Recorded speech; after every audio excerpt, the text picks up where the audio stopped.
कि सही एटीट्यूड यही है कि जो भी जिंदगी में हो रहा है, नंबर वन, वो वेल प्लान्ड है अल्लाह की तरफ से। नंबर टू, उसमें कोई कसूरवार नहीं है सिवाय हमारे।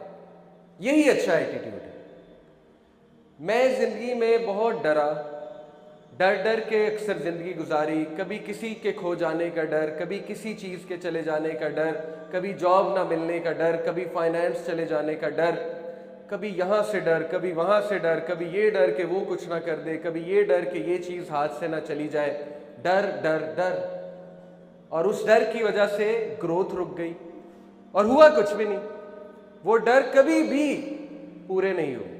वो डर थे, लेकिन उनकी वजह से ग्रोथ बहुत कम हो गई। वही मोमेंट्स जो मैं एंजॉय कर सकता था, वो मैंने डर डर के गुजारे। तो डर वाला बंदा कभी भी ऊपर नहीं जाता। जो डरता है अपने मुश्किलात से, ऑल्दो आई टोटली अंडरस्टैंड, डर लगता है।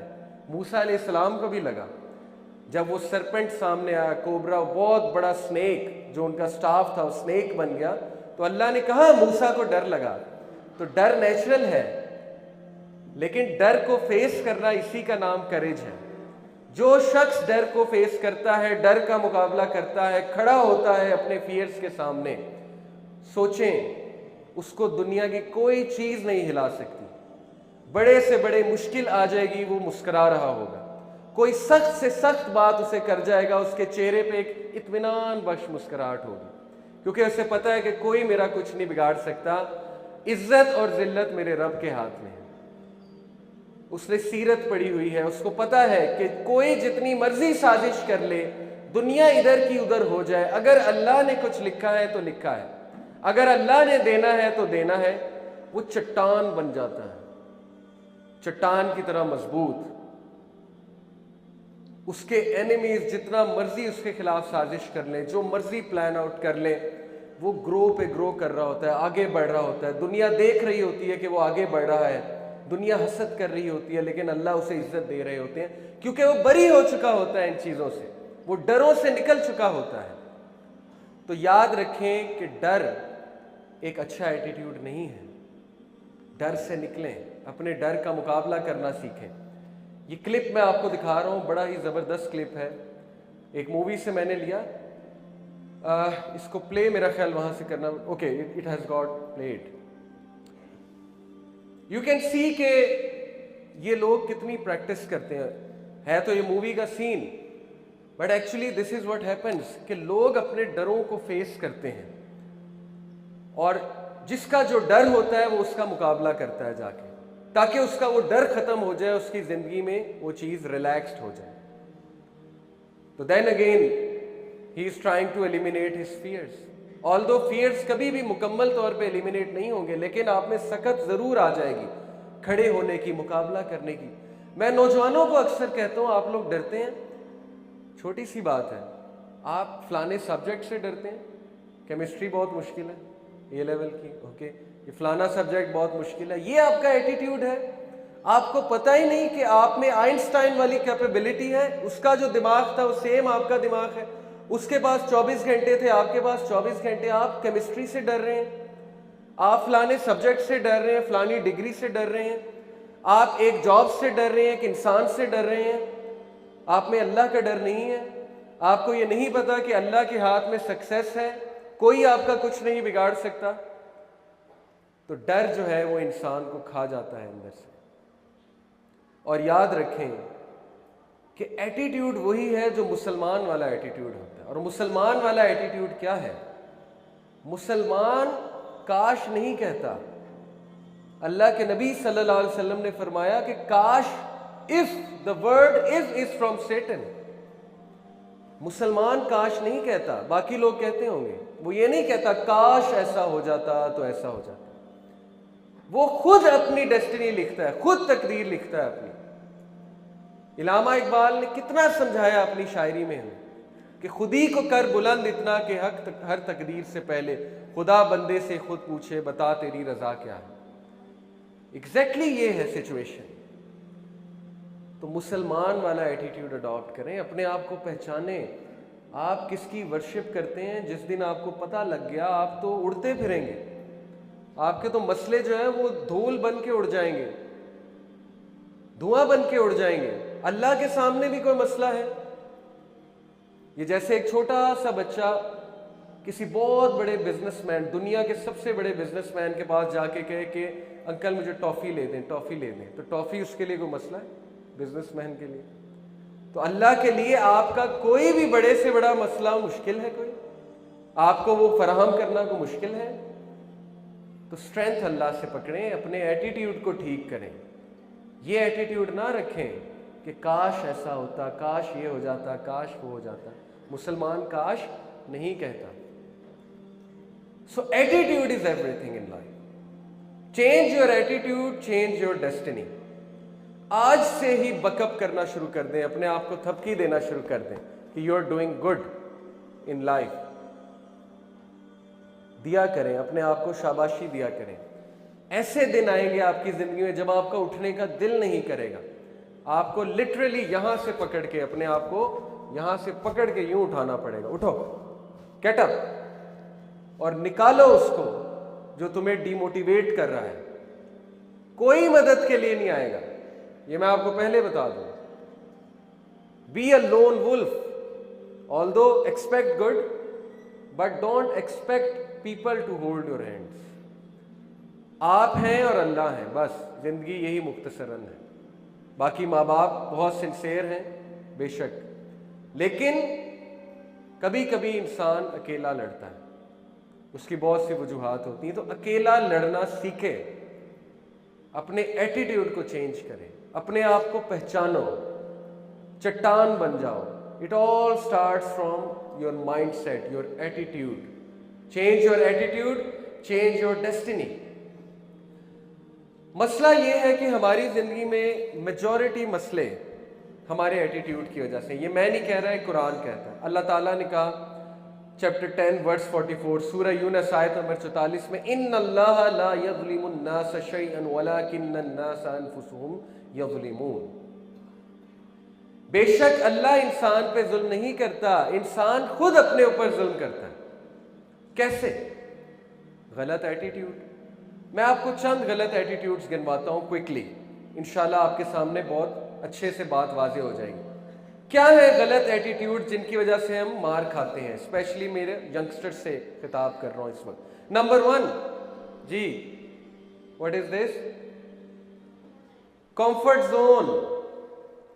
अपने कंफर्ट जोन में बैठना, बस मुझे कोई कुछ ना कहे, मैं मौजे मारूं, ओके, मेरे ऊपर कोई जिम्मेदारी ना हो, मुझे हर जगह अच्छा ही मिल जाए, मेरे दोस्त भी हों, हर जगह जो है वो मेरे लिए देग आ जाए, ओके, ट्रे में खाना आ जाए और मैं बस बैठा राज करूं। तो सबसे पहले ऐसे लोग गिरेंगे लाइफ में, ओके, सबसे पहले ये ठोकर खाएंगे, क्योंकि जैसे ही ये कंफर्ट जोन से बाहर निकलेंगे बस रोना धोना शुरू। क्या वजह है? शादियां क्यों नहीं चलती आज?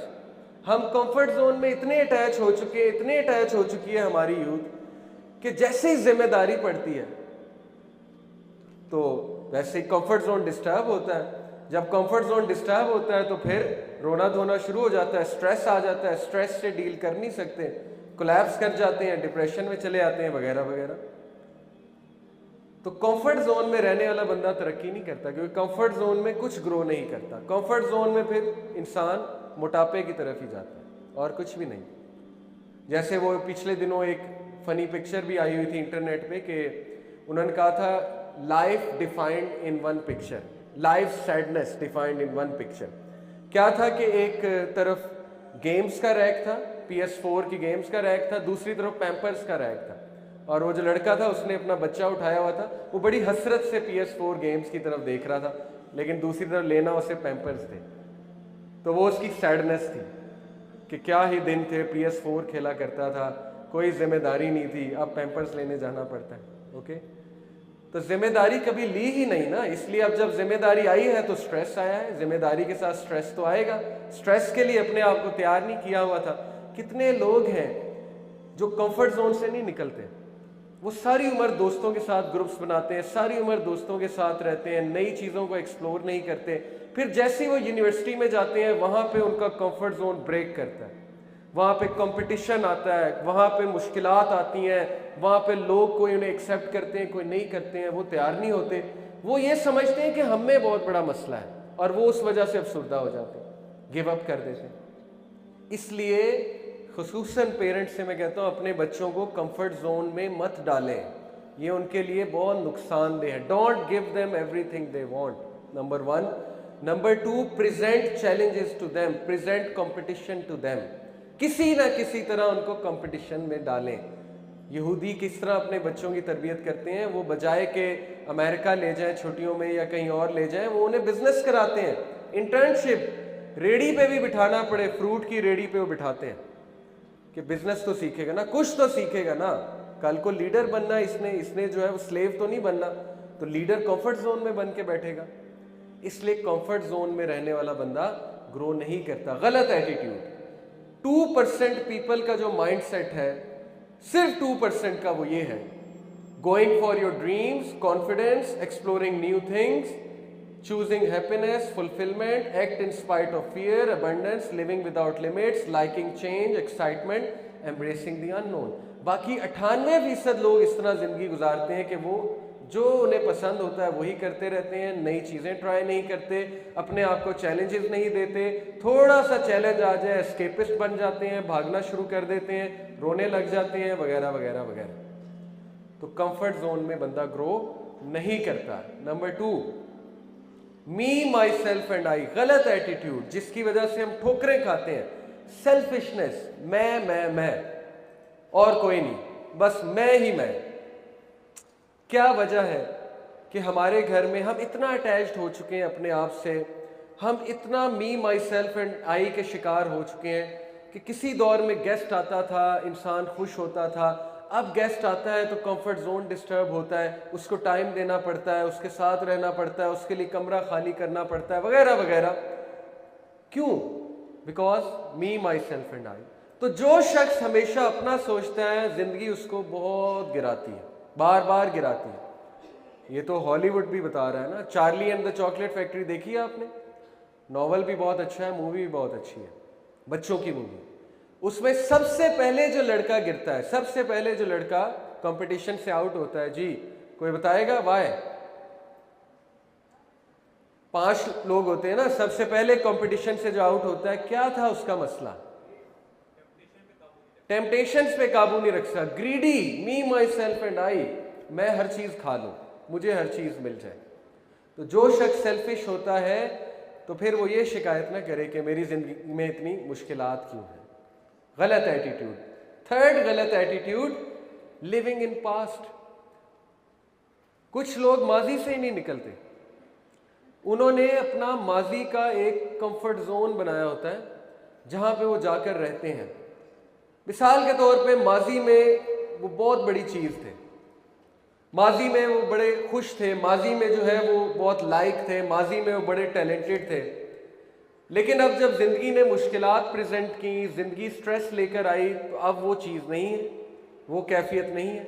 तो बजाय के वो ये एनालाइज करें कि हालात चेंज हो गए हैं, कोई बात नहीं, इंसान ज़ख्मी हो जाता है, जब ज़ख्मी होता है थोड़ी देर के लिए उसकी ग्रोथ रुक जाती है, बजाय कि वो इस तरह सोचें, वो क्या सोचते हैं कि ओहो माजी में तो मैं ऐसा था, पास्ट ही सोचते रहते हैं। तो पास्ट में रहने वाला बंदा कभी आगे नहीं बढ़ता। तो पास्ट से निकलना है, क्योंकि पास्ट गुजर चुका है, पास्ट आया चला गया, अच्छा था अल्हम्दुलिल्लाह, बुरा था अल्हम्दुलिल्लाह, जो भी हुआ हो गया।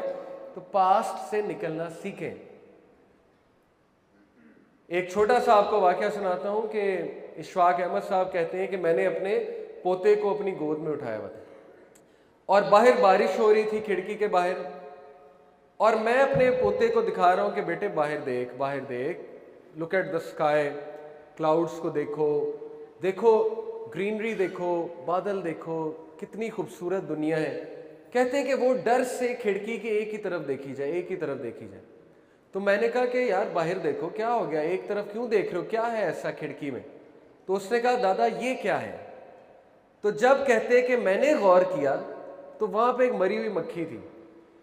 तो मैं इतना हैरान हुआ, मैंने कहा कि बेटे तुझे मरी हुई मक्खी नजर आ रही है, बाहर भी तो देखो ना। उसने कहा नहीं ये क्या है? तो कहते उस छोटे से बच्चे ने मुझे एक मसला समझा दिया। मसला ये है कि हमारी जिंदगी में देखने वाला बड़ा कुछ होता है, लेकिन हमारी नजर वो मरी हुई मक्खी पे है बस। वो मरी हुई मक्खी क्या है? हमारा माजी या कोई हादसा। हालांकि हमारे इर्द गिर्द माँ बाप मौजूद हैं, रिश्तेदार मौजूद हैं, कितना अच्छा मौसम अल्लाह ताला कई बार फराहम करते हैं, हमारी ज़िंदगी में शुक्र करने के लिए कितनी चीज़ें हैं, लेकिन नहीं, ऑफ कोर्स वो मक्खी जो है वो हमारा पीछा नहीं छोड़ रही, तो वो हमारा माजी है। तो माजी से जब निकलेंगे तो खिड़की के उस पार नज़र आएगा, अदरवाइज खिड़की के उस पार नज़र कैसे